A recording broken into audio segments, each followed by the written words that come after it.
Hi, good morning one and all. Welcome to Raaonline, and today the topic is about space infections. Now imagine a patient walking to you like this and coming into your OP asking for an opinion and for treating his space infection and his abscesses. Okay, that's a nightmare, isn't it? Yeah, it is obviously a big task right in front of you. Right, what are these kind of space infections? How are we going to manage them? When we are looking at this kind of a issue, this kind of an abscess that is there in this patient, okay, it seems to be pretty localized. It is localized, but it seems to be spreading throughout from his lower jaw, going on to the maxillary and going on up to the infraorbital margin. So this is some kind of a spreading space infection that is happening here. But when you look at this particular space infection, you look at this well circumscribed, okay, well localized, well circumscribed with an area of brawny, shiny skin surface, okay. So this particular localized collection of pus is called an abscess. Abscesses can then become spreading into the spaces, into the facial areas and cause a space infection. So localized collection of pus is an abscess, and spreading space infection into the adjoining areas and tissues and muscles will become cellulitis or space infection. What are the sources of these orofacial infections? They can be dental causes, non-dental causes.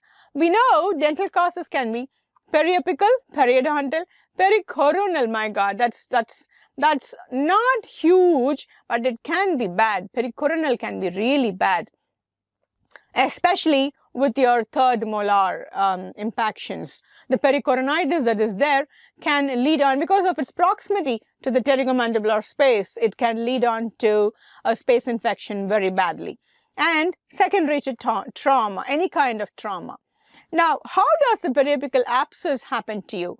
Now, when there is a caries that is there happening right in the enamel, goes into the dentine, and from the dentine into the pulpal area. Initially, the patient complains of pain because the pulp is involved. When the pulp gets involved, patient has pulpitis, which can be acute or chronic in nature, and then the whole of the pulpal tissue starts disintegrating and starting to collect pus at the periapical region. Can you notice this here, the small abscess, the small kind of lesion right here? Now that is an abscess that has been collected now secondary to this caries that is there in this molar here, okay? Yeah, right. Now whether deciduous dentition or permanent dentition, the cause is the same and the presentation is the same, all right? Now, but if it is happening because of a periodontal involvement, if there is foot impaction, if there is pocket formation, then there is a swelling of the gingiva and interdental papillae, then that's called a periodontal abscess. If it is involving the operculum, remember the tissue that is covering the crown of the impacted tooth, that's called the operculum. If the operculum is getting inflamed and hence is called pericoronitis, then that develops into an abscess, then that's called pericoronal abscess, which will further, because of its association with the impacted third molars and its close proximity to the pterygomandibular space, it becomes a space infection later on. Now, what are all the microorganisms involved in this? They can be aerobic and they can be facultative anaerobic. What are the aerobic bacteria involved? Staph aureus, obviously, and you have the virulent streptococci. Anaerobic are the bacteroids, Salmonella typhi, bacteroids, all these are the anaerobic bacteria. In fact, there is a small study that was conducted which said that more than in our city, in Chennai, more than the aerobic bacteria, it is the anaerobic that causes these kind of sustained, long-standing space infection that requires admission and intravenous antibiotics. Okay, there was a small study that was conducted, and also they found out that plain amoxicillin that is being normally prescribed for such kind of medications is not very useful in treating. You need to have an anaerobic medication that works against the anaerobic bacteria, like your Matrogel or your cephalosporins, your third generation or your fourth generation cephalosporins. Okay, just keep that at the back of your mind. That's only for the postgraduates who are really thinking of how to go about treating with these infections when they're not uncontrolled. Obviously, you will be doing a culture and sensitivity test on these patients, and you will know what kind of sensitivity these microorganisms are to, and then you can prescribe the required antibiotic. But before that, when you're starting your empirical, always keep in mind that you need to have a gram-negative, effective antibiotic rather than just the gram-positive ones. Okay, the non-dental sources will be folliculitis, sebaceous cyst, obviously, and other things. Okay, so spreading space infection is cellulitis that can be suppurative in nature because of the staphylococcal involvement, and it could be gangrenous. We don't see gangrenous nature nowadays. Very rarely we see them. The orthopedics might tell us, yes, we still see some gangrenous, especially in patients with diabetes, uncontrolled diabetes, gangrenic foot and toxic foot. They do come.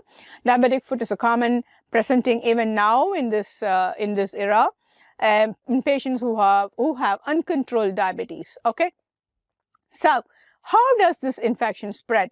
Either from direct continuity or from the lymphatic spread or from hematogenous. Now, what do I mean by direct continuity? There is an infection pertaining to the, say for example, the third molar, the lower third molar. If there is an infection in the third molar, then that infection will spread from the lower third molar directly into the lingual area, beneath the lingual mucosa. If it goes beneath the lingual mucosa and it obviously is beyond, posterior to the mylohyoid line.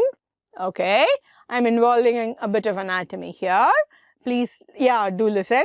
If I'm going behind, posterior to the mylohyoid line, which will mean that it is beyond the insertion of the mylohyoid muscle. So, I am going into the pterygomandibular space.